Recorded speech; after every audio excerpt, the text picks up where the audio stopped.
add honey from New Zealand's Manuka tree under the guidance of a devout Muslim, and you have the potential for a medical miracle. An ag researcher at Ruakura, Syrian-born Niaz Al-Somai says his inspiration to use honey as a potential cure for stomach ulcers came from the Quran's writings about bees. From their stomach there will be a syrup with the different colors coming out of there, and within this syrup, which is referring to the honey, there will be a cure for the mankind. While honey has been recommended throughout the ages for its curative powers, research by Niaz Al-Somai and his team has shown that certain types of Manuka honey actively suppress the bacteria blamed for causing stomach upsets.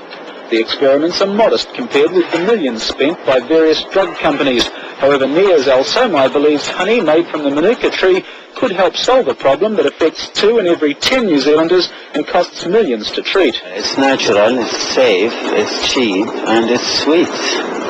This is the sweetest remedy for dyspepsia. A nationwide survey of Manuka honey producers shows that only certain trees produce the right antibacterial properties. As the red dots show, they're concentrated mainly in Northland and Waikato, but don't exist in the South Island. The scientists are cautious about claiming a breakthrough in ulcer treatment. That depends on clinical trials, which require final approval from health authorities. Once the clinical trial is done and is proven active, and then the public could be informed that this is an active remedy. So far, it's not. It's still in the experiment. Volunteers will be asked to participate in trials which involve taking 4 tablespoons of Manuka honey a day.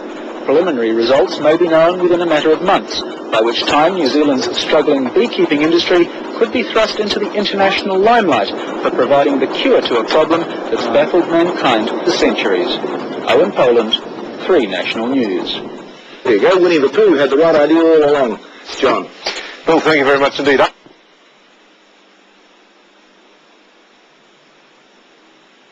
Manuka honey could help cure stomach problems. Now clinical trials have started at Auckland's North Shore and Middlemore hospitals to prove whether the honey is more effective than conventional medicines. 1 in every 5 New Zealanders suffer stomach upsets, and Henry Wendt is no exception. Today he went under the microscope to help prove whether a natural remedy can fix an age-old problem. Using an endoscope, Dr. Toby Rose was able to look inside Henry's stomach to identify irregularities and also confirm the presence of the bacteria blamed for most ulcers. The procedure also allows doctors to take tissue samples, and in Henry's case, the telltale red colour of the test confirmed he had the bacteria. Looking on, Niaz Al-Somai, the Syrian-born scientist whose laboratory tests led an otherwise sceptical medical fraternity to give honey a chance. But with my open mind, I am a little bit suspicious it will be like other antibiotics and won't, in fact, kill the bug by itself. But one has to do the experiment to find the answer. And I think it's important to do the experiment, as there are a lot of people out there who, for various reasons, prefer to use natural-based remedies. Henry's next call was the pharmacy to receive a month's supply of Manuka honey instead of more conventional medicine. It's quite important that you have this medicine on an empty stomach, okay? While some patients will receive honey with antibacterial properties, others will take neutral honey to ensure the trial is balanced. Either way, Niaz Al-Somai is confident of success.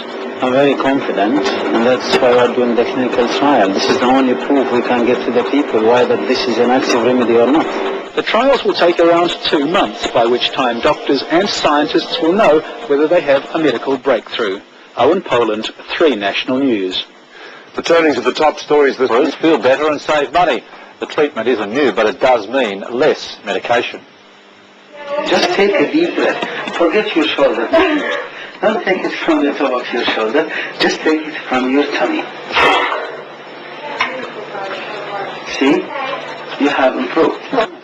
Coolaman pharmacist Niaz Al-Somai believes asthma patients need to learn how to breathe more deeply. Dr. Al-Somai started teaching asthma sufferers a very simple breathing technique. Rather than having a severe problem, we can maximize the benefit of the medicine and minimize the asthma attack outcome. An asthma attack can be very expensive from time and hospital costs, and for patient quality of life as well. Dr. Al-Somai thinks most people don't breathe properly. When we're asked to take a deep breath, we tend to puff up our chests like a cartoon character, and that's not breathing deeply.